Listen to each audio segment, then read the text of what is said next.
네, 이렇게 종교 개혁 주일이 되어서 또 우리가 함께 종교 개혁을 생각하고 우리의 믿음의 기초를 다시 이렇게 확인할 수 있는 기회를 갖게 되어서 너무나 감사합니다.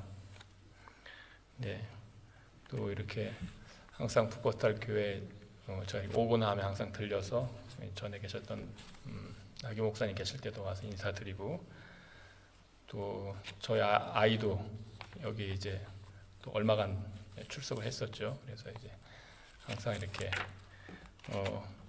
마음이 또 이렇게 있었는데 오늘 또 이렇게 여러분 만나서 이렇게 말씀의 은혜를 나누게 되어서 너무 감사합니다. 네, 오늘 저희가 생각해 볼 것은 종교개혁과 관련해서 오직 그리스도 오직 믿음이라는 이 주제를 한번 생각해 보려고 합니다.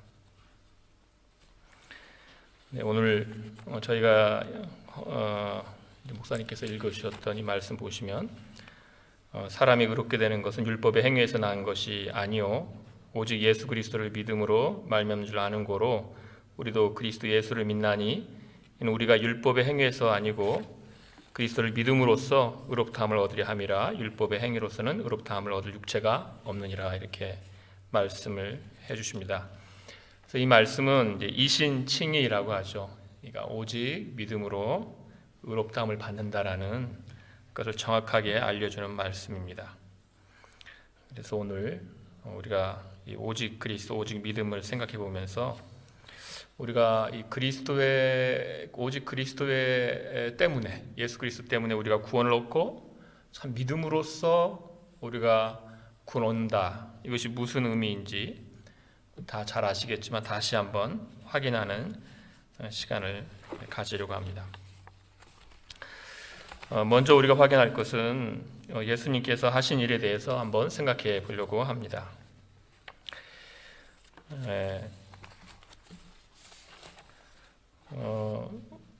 이제 종교개혁 주간이잖아요. 근데 이제 저는 이제 그쪽에 대한 것을 이제 많이 이제 보고 이렇게 하다 보니까 현재 이런 상황들을 보면서 제 마음에 약간 속상하다 그럴까요?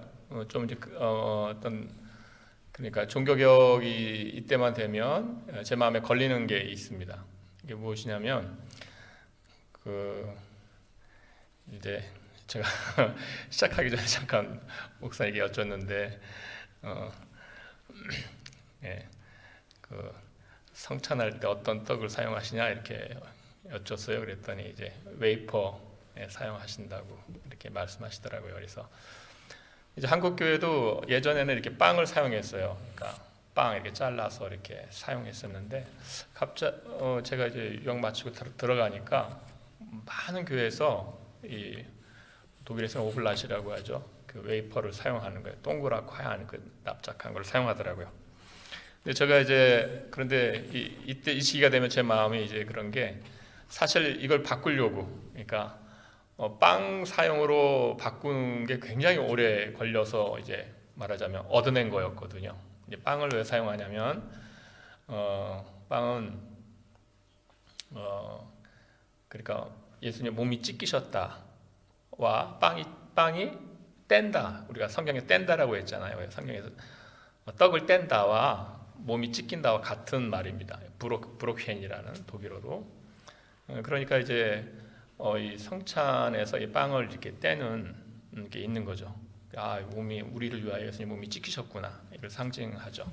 그리고 이제 한 떡이잖아요. 그러니까 한 빵이잖아요. 한 빵이 우리가 참여하는 거라서 이제 그게 기초에서 사실은 이제 개혁교회에서는 이제 빵으로 이제 그 당시에 16세기, 17세기 종교개혁을 거치면서 많이 바꿨어요. 근데 이제 제가 그래서 그러면 이거 얘기해도 되나 이렇게 해도 된다 그래가지고 이제 가서 저 한국에 가서 또 그런 얘기를 많이 했습니다. 왜냐하면 빵을 사용하던 교회들에서 그 웨이퍼로 계속 바꾸는 거예요.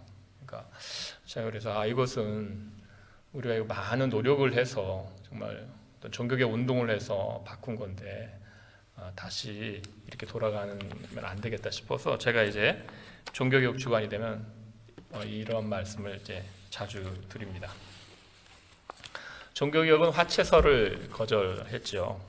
그래서 떡이 예수님의 몸으로 변해서 우리가 예수님의 살을 실제로 먹는다라는 이런 내용을 거절을 했습니다. 성만찬은 우리가 예수님의 고난, 또 찢기신 몸, 흘리신 피를 믿음으로 받는 것이지 예수님의 몸을 실제로 먹는 것은 아닌 것이죠. 이것을 위해 개혁하기 위해 많이 싸우고 또 바꿔온 것이죠. 근데 이제 한국 교회도요, 기독교 백화점 가면 성찬떡이라 그래서 웨이퍼를 많이 팔고 있습니다. 우리가 종교개혁이 이럴 때가 될 때마다 한 번씩 이렇게 되돌아보는 건 그래서 중요하다고 생각합니다. 이제 로마 가톨릭은 이제 예수님의 몸으로 바뀌기 때문에 그걸 씹지 않고 이제 녹여 먹어야 되는 거죠. 그래서 이제 웨이퍼를 많이 사용합니다. 이제 종교개혁을 일으키게 된 가장 중요한 내용 중에 하나는 이 예수 그리스도의 공로가 우리에게 완전한 구원을 주는가, 이 문제에 있어서 그런데 이 의가 완전한 의를 못 받고 그것이 빠져나가는 거죠. 살다 보면 죄도 짓고 그러니까 빠져나가서 그 의를 보충을 해야 되는데 이제 그것을 사제가 중간에서 다시 보충해 주는 것. 요게 그래서 뭐 면죄부도 사야 되고 여러 가지 보석 행위도 해야 되고 그랬던 것인데 그것들을 종교개혁에서 오직 예수님의 공로로 완전한 구원을 얻는다 이렇게 해서 바꾸게 됩니다. 그래서 오직 그리스도는 라는 용어는 거기에서 생겨난 용어입니다. 여러분 혹시 루터 초상화 보신 적이 있으신지 모르겠습니다. 자주 보실 겁니다. 종교개혁하는 곳에 가면 많이 있으니까요. 그런데 이상하죠. 루터의 초상화를 보면 항상 루터는 어떻습니까? 얼굴이 좀 통통하지 않습니까? 통통해도 좀 의도적으로 통통하지 않습니까? 제가 본 그림들은 다 루터가 이렇게 좀 이렇게 후덕하다 지금 이렇게 그러잖아요. 근데 사실 그 루터는 수도원에서 생활을 했고 루터는 굉장히 정말 말랐던 사람이죠. 아주. 그런데 유독 루터의 사진만은 초상한 통통한 사진이 많이 있습니다. 칼빈 초상화 돌아다니는 거 보면 칼빈은 항상 이제 마른 이제 그림이라면 루터의 초상화는 통통한 그림들이 많이 있습니다.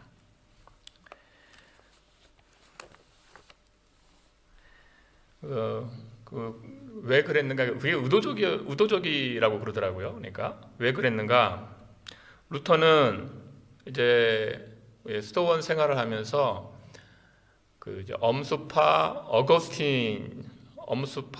아우구스티누스죠. 그래서 그러니까 어거스틴 수도원이었는데 엄격하게 지키는 수도원이었고 그 수도원에서도 아주 극단적으로 수행을 하는 수도사였습니다. 그러니까 금식기도 1등 이렇게 생각하시면 돼요. 루터 금식기도 1등. 밖에 나가서 추운데 밖에 나가서 자는 거 1등. 이런 고행을 많이 했습니다. 왜냐하면 그 고행을 통하여서 자기가 죄를 졌고 그 죄에 따른 그 형벌을 감하여서 받기 위해서 그렇게 고행을 많이 했어요. 그런데 안 채워지는 거죠. 자기가 아무리 고행을 하고 아무리 노력을 해도 루터의 고백에 의하면 지옥 가운데 있었다고 그래요. 자기 자신이. 그러니까 공이 있으면 공 사면에 공기가 있잖아요. 그것처럼 내 온 영혼이 지옥 한가운데 있었다. 이렇게 루터는 고백을 합니다. 그러니까 아무리 자기가 그렇게 금식을 하고 고행을 해도 마음에 평안이라는 건 없었던 것이죠. 그런데 이제 너무 엄격하게 수도원에서 너무 엄격하게 막 하다 보니까 그렇게 엄격하게 똑바로 엄격하게 하는 사람을 사람들이 좋아합니까? 싫어합니까? 별로 안 좋아하죠. 그래서 사실 수도원에서 분란이 일어나게 됩니다. 왜냐하면 루터는 너무 엄격했거든요. 그래서 루터를 쫓아보내는데 어디로 쫓아보내냐면 대학에 가서 강의를 해라. 그래서 이제 비텐베르크 대학으로 가서 성경 강의를 하게 됩니다. 그러니까 루터는 사실 그거 하기 싫어했어요. 그러니까 수도원에서 그러니까 당시 분위기가 그런 거예요. 그러니까 대학에 가서 강의를 하는 교수보다 수도원에서 이 고행을 하면서 이 구원을 찾는 것, 이것이 더 좋은 삶이라고 생각을 했던 거예요. 그래서 루터는 사실 별로 안 좋아했는데 어쩔 수 없이 가서 이제 성경 강의를 하게 됩니다. 그때 처음 성경을 보기 시작하는 거예요. 성경을 보다 보니까 강의하기 위해 자기가 처음 성경을 보다 보니까 내가 생각했던 거랑 다르네. 내가 배웠던 거랑 다르네. 하나님의 말씀이 다른 걸 가르치네. 이걸 알게 된 겁니다. 거기에서 누구를 만나는 게 됩니까? 예수 그리스도를 만나게 되는 것이죠. 예수 그리스도의 공로로 내가 구원을 얻는구나. 예수 그리스도의 공로로 완전한 구원을 얻는구나. 나의 공로 따위란 필요하지 않구나 라는 것을 로마서를 강의하면서 시편을 강의하면서 알게 됩니다. 그 다음에 루터가 어떻게 했을까요? 배신감을 느끼는 거죠. 내가 했던 금식, 내가 했던 그 고행들, 거기에 대한 배신감을 느낍니다. 그래서 그것들로는 구원을 이룰 수가 없다. 완전히 바뀌어서 그 후에 이제 루터가 종교개혁하고 자기의 초상화를 그리는 사람에게 금식하는 사람으로 절대 그리면 안 된다. 그래서 그렇게 루터 초상화들 보면 이렇게 얼굴이 이제 이렇게 통통한 얼굴인 초상화를 우리가 만나게 되는 거죠. 저도 예전에는 약간 칼빈 같았었는데 나이가 들다 보니까 루터가 돼가고 있습니다.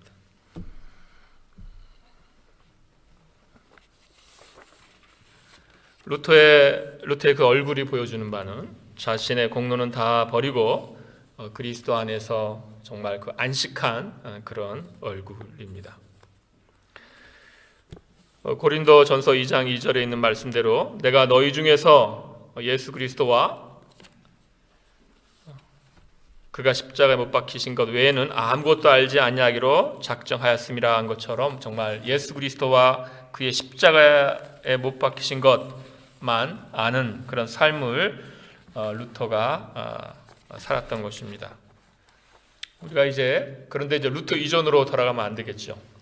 나의 공로를 의지하는 그 삶으로 돌아가면 안 되겠죠.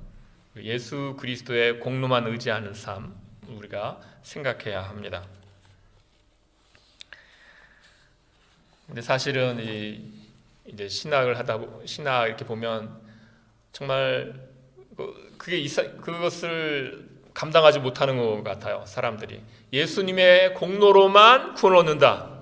이것을 받아들이지 못하는 거. 그래도 내가 뭔가를 좀 해야 될 것 같은데, 내 공로가 뭔가 추가돼야 될 것 같은데, 이러한 삶을 또 이러한 생각을 많이 합니다. 갈라디아서 1장 8절 말씀에 이렇게 말씀합니다. 다른 복음은 없나니 다만 어떤 사람들이 너희를 교란하여 그리스도의 복음을 변하게 하려 함이라. 그러나 우리나 혹은 하늘로부터 온 천사라도 우리가 너희에게 전한 복음 외에 다른 복음을 전하면 저주를 받을지어다. 우리가 전에 말하였거니와 내가 지금 다시 말하노니 만일 누구든지 너희가 받은 것 외에 다른 복음을 전하면 저주를 받을지어다. 이렇게 말씀합니다. 그래서 참 이 말씀 보시면 여러분, 우리나 혹은 하늘로부터 온 천사라도 우리가 너에게 전한 복음에 다른 걸 전하면 저주를 받을지어다. 그럼 바울이 이제 다른 걸 전하면 바울이 그렇게 전할지라도 저주를 받는다. 이렇게 말하는 거죠. 얼마나 큰 확신이며 내가 전한 복음이 얼마나 진짜인가를 이렇게 말하고 있습니다. 종교개혁 시대에 이 진짜 복음을 떠나 있었던 것이죠. 자기의 공로를 하나님 앞에 세우려는 그 시도, 내 공로가 없으면 구원을 못 받는다고 생각하는 것. 그런데 복음은 예수님의 그 십자가로서 내 모든 죄가 씻김받고 내 모든 의가 완전하다. 이것이 복음입니다.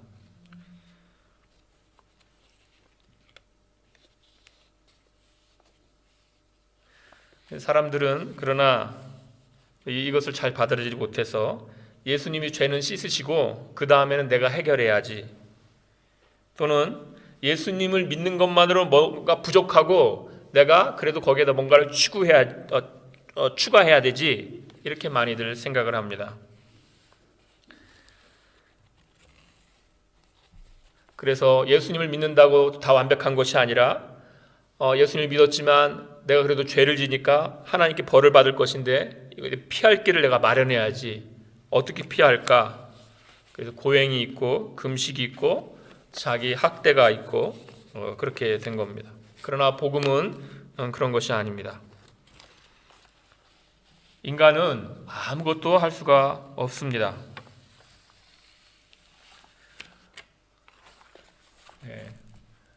노아 홍수가 나게 된 원인이 무엇입니까? 인간이 너무 큰 죄인이어서, 인간이 생각하는 것마다 계획하는 것보다 악하여서, 죄가 세상에 편만하여서 노아 홍수가 있게 되죠. 노아 홍수가 다 지난 후에 그럼 하나님의 평가가 어땠습니까? 하나님의 평가가 이제 노아 홍수 다 해서 노아라, 완전한 의인의 가족만 남았으니까 너희는 괜찮다 이랬나요? 아니죠. 노아 홍수가 마친 후에도 창세기 9장을 보시면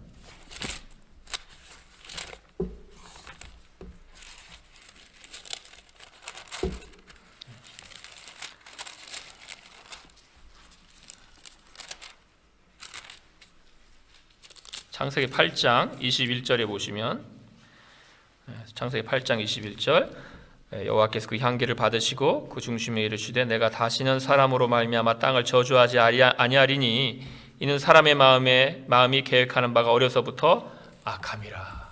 어려서부터 악함이라. 이렇게 말씀합니다. 그래서 그때 하시는 말씀이 뭡니까? 이제 홍수가 끝난 다음에 하시는 말씀이 다시는 물로 심판하지 않겠다. 왜 이 말씀하시는 겁니까? 이렇게 어려서부터 악한 인간이 땅에 충만하면 하나님께서 또 어떻게 하셔야 됩니까? 또 홍수로 또 심판하셔야 되는 것이죠. 어려서부터 이렇게 악한 인간이 또 세상에 다 가득 차면 죄악이 가득 차는 것이요, 그럼 다시 또 물로 심판하셔야 되는 겁니다. 그래서 하나님께서 너희는 악한데 다시는 물로 심판하지 않겠다. 우리 인간의 악함 때문에 이제 또 한 번 물로 심판하신다면 인간은 계속 심판당해야 되는 거죠. 인간은 악합니다. 우리는 어떤 의도 채울 수가 없습니다. 갈라디아서 1장 4절 말씀에 그리스도께서 하나님 곧 우리 아버지의 뜻을 따라 이 악한 세대에서 우리를 건지시려고 우리 죄를 대속하기 위하여 자기 몸을 주셨으니라고 말씀합니다. 사도 바울의 생각에 우리가 무엇을 할 수 있겠는가? 할 수 없다라는 것이 가득 차 있습니다.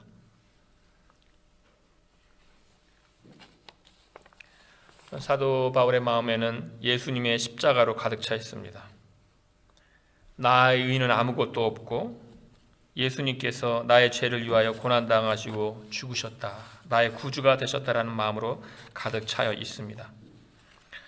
하나님 앞에서 우리가 섰을 때, 하나님 앞에 여러분이 섰을 때 우리가 보여드릴 수 있는 의는 무엇입니까, 여러분?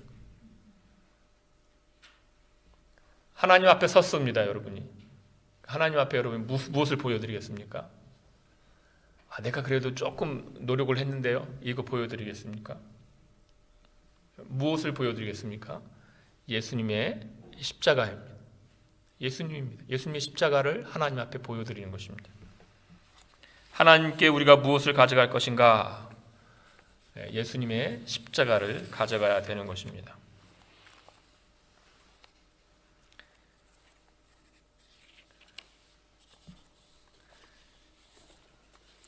갈라디아서 또 1장 6절 말씀에 사도 바울은 이렇게 말합니다. 그리스도의 은혜로 너희를 부르신 이를 이같이 속히 떠나 다른 복음을 따르는 것을 내가 이상하게 여기노라. 이상하게 여긴다. 다른 복음을 왜 따라가는가? 사람들은 쉽게 다른 길로 갑니다. 내 공로가 하나도 없다. 그것이 이상합니다. 그래서 다른 길로 가는 것을 좋아합니다. 그래서 어떤 사람이 가만히 들어와서 교란하여서 그리스도의 복음을 변케 하려는 것, 이것을 조심하라고 사도 바울이 그렇게 강조를 합니다. 예수님께서 무엇을 하셨습니까?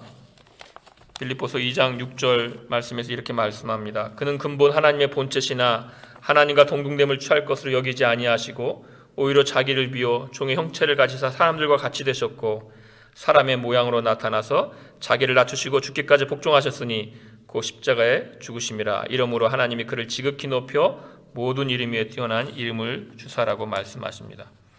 그는 근본 하나님의 본뜻이나 자기를 비워 종의 형체를 취하시고 사람들과 같이 되셨습니다. 하늘의 영광을 버리시고 이 땅에 오셔서 종의 형체를 가지셨습니다. 사람들과 똑같이 거하였습니다. 왜 그랬습니까? 그는 율법 아래로 오셔서 우리 대신 그 모든 율법을 성취하시기 위해서 오신 것입니다. 하나님 때가 참에 하나님이 그 아들을 보내사 여자에게서 나게 하시고 율법 아래에 나게 하셨다라고 말씀합니다. 왜 그랬는가? 율법 아래에 있는 자들을 속량하시고 우리로 아들의 명분을 얻게 하려 하심입니다. 사람의 몸으로 오신 가장 중요한 이유는 율법 아래로 오신 것입니다. 율법 아래에 있는 자들을 속량하시려고 오셨습니다. 율법이 정한 하나님의 진노를 받기 위하여 인성을 취하시사 사람이 되시고 우리 대신 그 모든 고난을 당하시고 우리 죄를 짊어지시고 십자가에서 죽으셨습니다. 우리가 그 자리에 있었어야 되는데 예수님께서 그 정죄받는 그 자리에 있으시고 예수님께서 그 하나님의 진노를 받는 그 자리에 있게 되십니다. 이게 예수님께서 우리를 위해 하신 일입니다. 그래서 이제 우리가 할 수 있는 일은 이제 무엇입니까? 예수님의 십자가를 들고 예수님께서 이 땅에 오셔서 나를 대신하여서 그 모든 율법을 성취하셨다면 우리가 해야 되는 일은 무엇입니까? 은혜의 보좌 앞에 담대히 나아가는 것입니다. 은혜의 보좌 앞에 담대히 나아가는 것입니다. 여러분 하나님께 담대히 나아가시고 우리를 바라보지 마시고 우리 자신을 바라보지 마시고 나 같은 게 기도할 수 있을까? 정말 교만한 말이죠. 그럼 언제 우리가 기도할 수 있는 자격을 갖추겠어요? 아닙니다. 우리는 항상 자격이 없는 자입니다. 예수님의 십자가를 붙들고 은혜의 보좌 앞에 나아가서 돕는 은혜, 때를 따라 필요한 그 돕는 은혜를 구하기 위해 은혜의 보좌 앞에 담대히 나아가시는 저와 여러분 되시기를 소원합니다. 두 번째 주제입니다. 두 번째는 우리 밖에 있는 의에 대해서 생각을 해봅니다. 우리가 십자가 때문에 하나님 앞에 나아가는데 참 우리 밖에 있는 의라는 이 표현은 사실 루터가 좋아했던 표현입니다. 우리 밖에 있는 의, 그러니까 내 안에 있는 의, 그러니까 루터가 묵상을 한 거죠. 자기 안을 들여봤더니 자기에는 의가 없는 거예요. 의가 하나도 없어요. 정말 이 루터의 이 죄감이라고 죄감각은 굉장했습니다. 그러니까 아까 말씀드렸잖아요. 내가 공이 다 이렇게 모든 주변에 맞닿아 있는 것처럼 내 영혼이 지옥 한가운데 있는 것처럼 느꼈다라고 할 정도로 이 죄 감각이 굉장했죠. 그래서 자기 안에는 의가 없다. 내 밖에 있는 의, 내 밖에 있는 의, 이 표현을 항상 했습니다. 그래서 하나님 앞에 우리가 나아간다고 그랬는데, 하나님 앞에 나아가는데 말을 이렇게 바꿨어요. 하나님 앞에 나아가는 자 저주를 받을 것이다. 예수님의 십자가 없이는, 이런 거예요. 우리가 하나님 앞에 나아가는 거 우리가 좋다고 생각하지만 예수님의 십자가 없이는 안 된다는 것입니다. 그래서 우리 밖에 있는 의입니다. 우리 밖에 있는 의를 우리가 구약 말씀을 통해서 잠깐 생각해 보도록 하겠습니다. 출애굽기 32장입니다, 여러분. 출애굽기 32장은 금송아지를 만들게 된 일이 있게 됩니다. 산에 올라가서 모세가 산에 올라가서 안 내려오니까 우리를 인도하던 여호와가 어디 있느냐 그래가지고 이제 금으로 송아지를 만들었죠. 우상을 만들었죠. 그 이후에 어떻게 되는가, 여러분?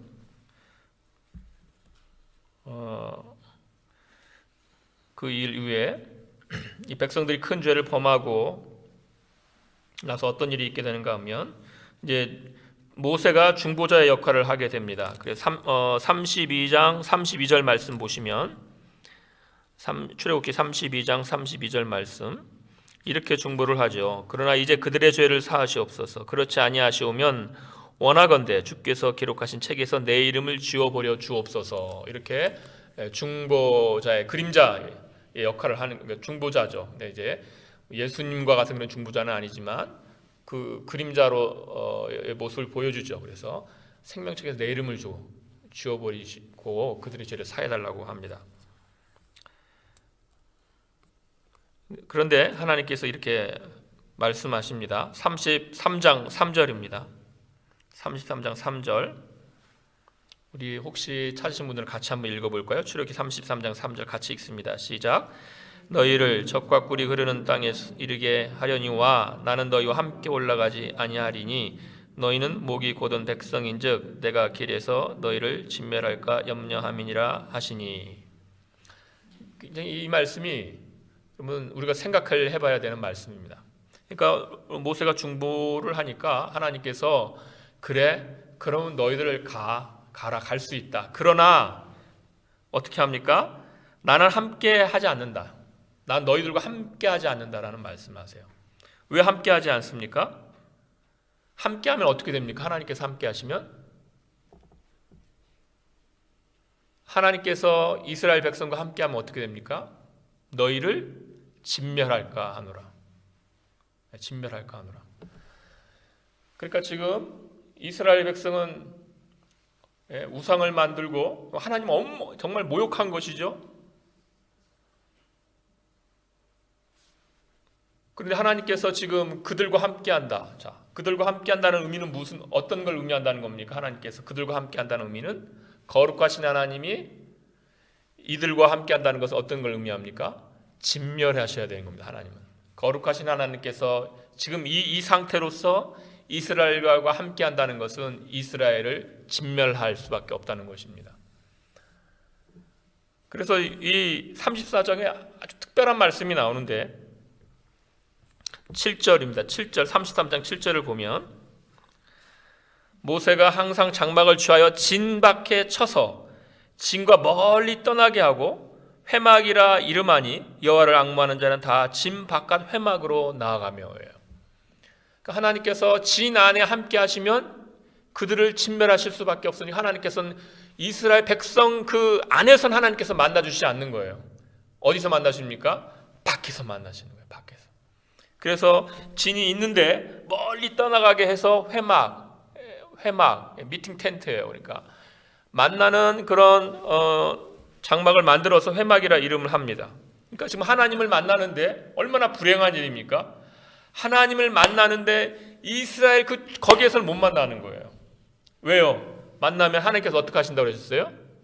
진멸할까 하노라. 그래서 모세가 거기서 하나님을 만나지 못하고 떠나서 진 바깥에 가서 거기에서 하나님을 만나게 됩니다. 그래서 모세가 회막에 들어갈 때 하나님께서 이제 만나 주신다는 것을 보여주시기 위하여 거기에 구름 기둥이 서 있게 됩니다.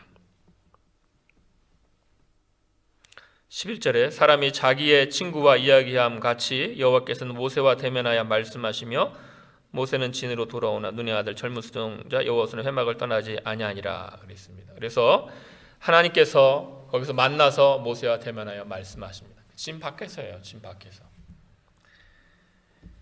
여러분, 이 출애굽기는 그래서 33장 이후의 역사는 무엇일까요? 여러분, 이 출애굽기는 구조는 출애굽기의 마지막은 어떻게 될까요? 이 출애굽기 40장이 이제 나오게 되는데 그때까지의 이때 33장 이후에는 뭘 만드는 거냐면 성막을 만드는 거예요. 성막을 만들어서 그 성막이 이스라엘 진중에 거하는 것으로 끝나는 게 출애굽기예요. 하나님께서 그 진 바깥에서 만나시던 하나님이 그러나 이제 성막을 만드시고 그리고 이제 진 안에서 하나님께서 이스라엘 백성과 만나게 되는 것입니다. 비로소 성막을 만들고서 하나님께서 진 중에서 이제 그 텐트가 들어오게 되는 거죠. 이것이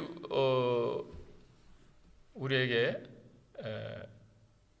보여주는 것은 무엇인가? 지금 성막은 무엇을 말합니까? 그것은 성막은 하나님께서 내가 거기 함께 하신다는 것이잖아요. 근데 그 성막의 가장 중요한 기능이 무엇입니까? 거기서 이스라엘이 그 안에 거기에서 제사를 드리는 것이죠. 그래서 하나님을 만나기 위하여 모든 행위가 무엇입니까? 씻는 행위, 제사를 드리는 행위이죠. 그를 통하여 하나님을 만나게 되는 것입니다.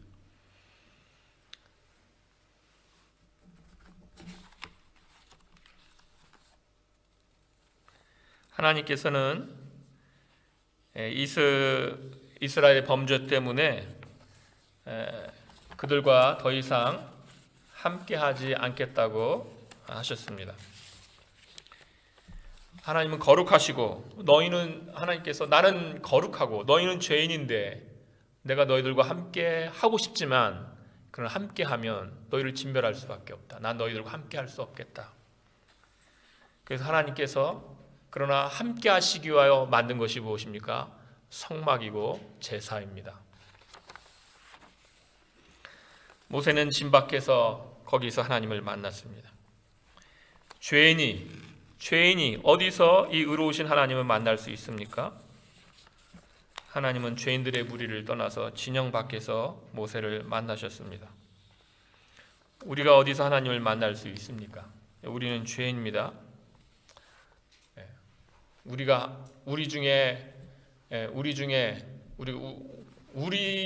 가운데 하나님을 만나려면 우리에게 뭘 만들어야 됩니까? 성막을 만들어야죠. 성막을. 누구이십니까? 예수 그리스도입니다. 성막은 예수 그리스도를 말합니다. 임마누엘이시잖아요. 내가 너희들과 함께하겠다. 그것이잖아요. 성막이 의미하는 바 내가 거기서 너를 만나리라. 이게 성막이잖아요. 예수 그리스도가 우리 안에 머무는 것입니다. 예수 그리스도 우리가 안에 머물 때 그때 이제 우리가 하나님을 거기서 만나는 것입니다. 회막이 밖에 있다가 성막으로서 진중에 들어온 것처럼 우리는 이제 우리 안에 예수님을 우리가 모시고 하나님 앞에 은혜 보좌 앞에 담대히 나아갈 수 있는 것입니다. 우리 안에 예수님이 없는 채로 우리 하나님을 만날 수 없습니다. 예수님을 모시지 않은 채로 우리에게 예수님이 없는 채로 하나님 만나주세요. 하나님 어떻게 내가 너를 진멸할까 하노라. 내가 너랑 함께 할 수 없다. 성막이 있어야 된다. 예수 그리스도가 있어야 합니다. 우리가 아닌 우리 밖에 있는 그리스도의 그 십자가 이것으로 우리가 하나님을 만날 수 있습니다. 살아있는 성막 그리스도를 맞아 드림으로써 이제 우리가 성전이 되는 것입니다.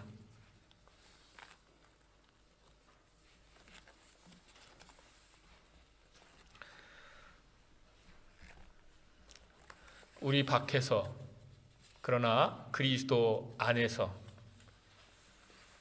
이 말은 루터가 좋아했던 말입니다. 루터는 자기 안에서 죄밖에 발견할 수밖에 없었기 때문에 내 이 죄덩어리를 가지고 어떻게 내가 하나님을 만날 수 있을까? 그런데 예수님의 십자가를 바라보게 될 때 내가 담대히 하나님을 만날 수 있다. 내가 담대히 하나님을 만날 수 있다. 이 확신과 이 안식과 이 기쁨으로 가득 찼습니다. 여러분 정말 예수 그리스도와 함께 있기 때문에 우리가 성전이라고 그러잖아요. 예수님이 여기 계시니까 성전입니다. 예수님의 십자가와 함께 이제 우리가 은혜의 보좌 앞에 나아가서 하나님을 만나시고 하나님과 사귀고 하나님과 교제하고 하나님과 동행하는 저와 여러분 되시기를 소원합니다.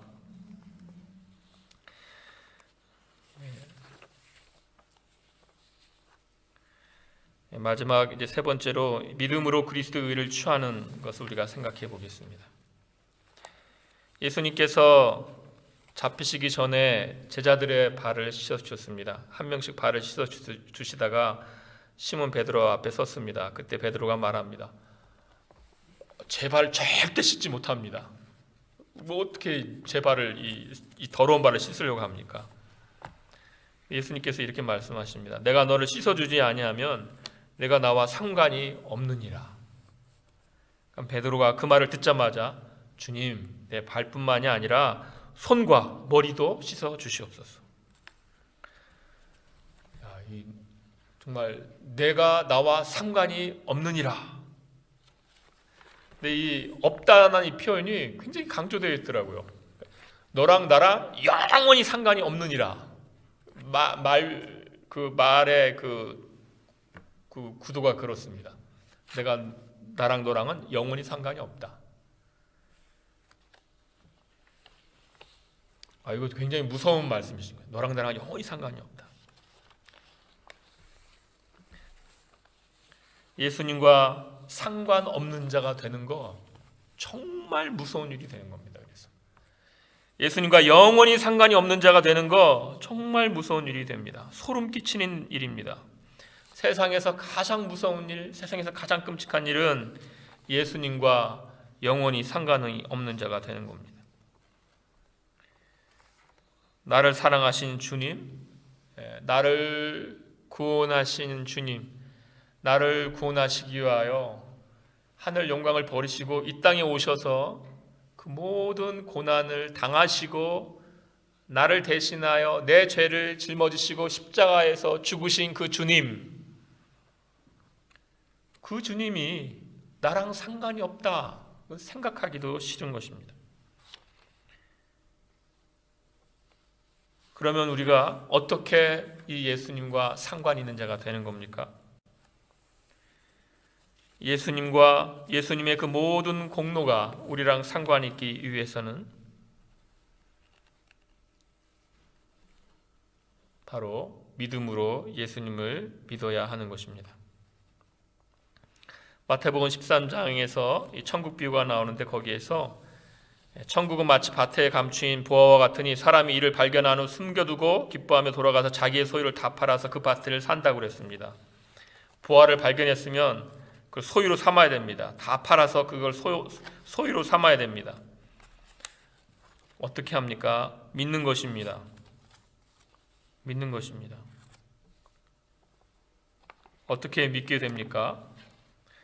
고린도후서 4장 6절 말씀에 이 말씀이 있습니다. 어두운 데서 빛이 빛이라 말씀하셨던 그 하나님께서 예수 그리스도의 얼굴이 있는 하나님의 영광을 아는 빛을 우리 마음에 비추셨느니라.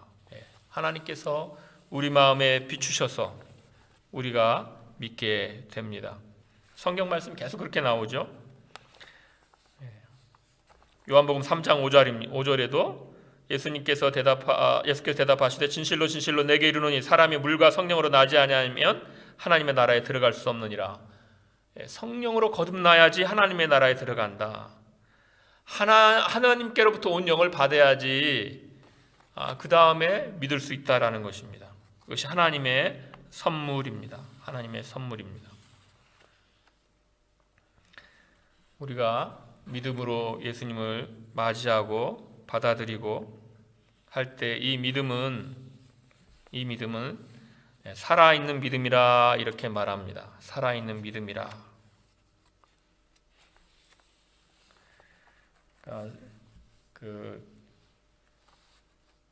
갈라디아서 5장 6절 말씀이 이렇게 말씀하죠. 사랑으로 역사하는 믿음이라 이렇게 말합니다. 사랑으로 역사하는 믿음이라. 그래서 믿음은 생명력이 있는 믿음입니다. 활동하는 믿음입니다. 똑같이 야고보서에서도 이렇게 말하죠. 행함이 없는 믿음은 죽은 믿음이라고 말합니다. 그러니까 살아있는 믿음은 행동이 나올 수밖에 없다라는 겁니다. 야고보서는 공로를, 행함을 말하니까 공로를 말하는 그런 서신서냐, 그게 아니고 이걸 말하는 겁니다. 믿음은 살아있는 믿음이다. 믿음은 본질적으로 살아있을 수밖에 없다라는 것입니다. 마치 생명이 있으면 생명을 가진 자가 심장이 뛰고 피가 돌고 손을 움직이고 머리를 이렇게 하고 몸이 움직이듯이 살아있는 믿음을 가진 자는 믿음의 활동을 하는 것입니다. 그래서 행함이 없는 믿음은 죽은 믿음이라고 한 것은 너 믿음이 살아있으면 활동해야 되지 않겠느냐, 생명이 있어야 될 거 아니냐, 그 생명을 볼 수 있게 해야 될 거 아니냐라고 말하는 것입니다.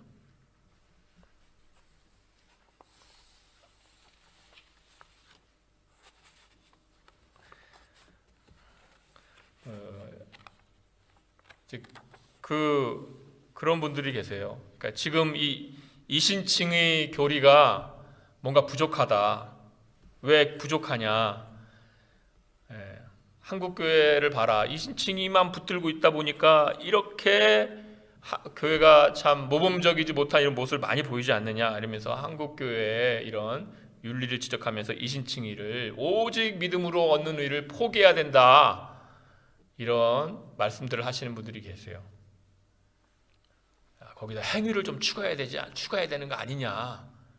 그래야지 교회가 좀 윤리적으로 똑바라지지 않을까. 이렇게 주장하고 또 그런 이론들이 또 나옵니다. 그런 이론들이 막 등장을 합니다. 그런데 여러분, 한국 교회, 초대교회 여러분, 정말 그런 전설과 같은 일화들이 얼마나 많습니까? 한국 그 초대교회 그 많은 이야기들, 손양원 목사님 이야기 부터 시작을 해서 정말 많은 분들의 정말 초대 한국 교회의 그 윤리라는 것은 정말 너무나 빛이 나는 그런 모습들이죠. 읽어보면 정말 감동이 넘쳐나는 이야기들이 너무나 많습니다. 근데 여러분, 그분들이 뭐만 갖고 그렇게 산 겁니까? 그분들이 어떻게 해서 정말 평생을, 정말 한센병 환자들을 위해 평생을 바치고, 정말 원수 같은 것들 다 품어서 정말 자식처럼 키우고, 어떻게 그런 일들을 다 하게 된 겁니까? 그분만이 아니라 많은 분들이 그렇게 정말 헌신하는 삶을 살았거든요. 왜 그랬죠? 딱 한 가지입니다. 이신칭이 예수님을 믿는 거, 그거 하나 붙들고 그분들이 그런 삶을 살았습니다. 거기에 무슨 복잡한 이론이 있지 않았습니다. 예수님을 내가 믿어서 구원을 얻었다. 그걸로 끝입니다. 내가 예수님을 믿어서 내가 의롭게 되었다. 그걸로 끝입니다. 그런데 바로 그것 때문에 그들의 삶이 변화된 삶, 정말 옆에서 많은 사람들이 볼 때 감탄스러운 정말 기독교 윤리, 그분들이 기독교 윤리적인 내가 삶을 살아야지, 내가 공로를 많이 쌓는 삶을 살아야지, 그 삶을 산 게 아니라 이신칭이 예수님을 내가 믿는다. 예수님을 믿어서 내가 구원함을 입었다. 그거 하나만 붙들고 그 삶을 사신 거예요. 그러니까 반대로 우리 생각을 해본다면 이 시대에 왜 기독교인들에게서 윤리가 부족한가? 그거 왜 그렇습니까? 믿음을 한 번씩 점검해야 봐야 되는 것이죠. 과연 우리가 제대로 믿고 있나? 정말 예수님의 십자가를 우리 마음에 정말로 모셨나? 정말 그것만 붙들고 하나님 앞에 나아가나? 우리가 이런 생각들을 한번 해봐야 되는 것이죠. 과연 예수님께서 우리 마음에 계시다면 우리가 세상 사람들과 똑같이 살 수 있을까요? 그럴 수 없는 거죠. 오직 그리스도, 오직 믿음, 예수 그리스도를 받아들여서 그분을 붙들고 하나님 앞에 나아가고 그분을 믿음으로 살아있는 믿음이 되죠. 모든 삶에, 모든 생활에, 모든 말투에, 눈짓에 믿음이 드러나야 되는 것입니다. 그래서 예수님을 믿는 사람들은 어떻게 해야 합니까? 교회에 와서 결코 째려보지 않습니다. 예수님이 계시니까 이렇게 사랑으로 사시는, 예수님을 마음에 품고 사시는 그런 저와 여러분 되시기를 소원합니다. 함께 기도하겠습니다. 지금도 살아계시며 역사하시며 우리를 인도하시는 우리 주 예수 그리스도, 아버지 하나님, 그분을 우리로 하여금 바라보며 믿게 하여 주시고, 아버지 하나님, 우리 홀로 이 삶을 살아가지 않게 하여 주시고 우리 마음에 빛을 비추어서 그 영광을 아는 빛을 비추셔서 우리로 하여금 우리 주 예수 그리스도를 바라보고 믿고 살아가게 하여 주시오니 감사드리옵나이다. 아버지 하나님, 예수님이 우리의 마음에 있사오니, 우리 심장에 있사오니 믿음의 삶을 살아가게 하여 주시옵소서.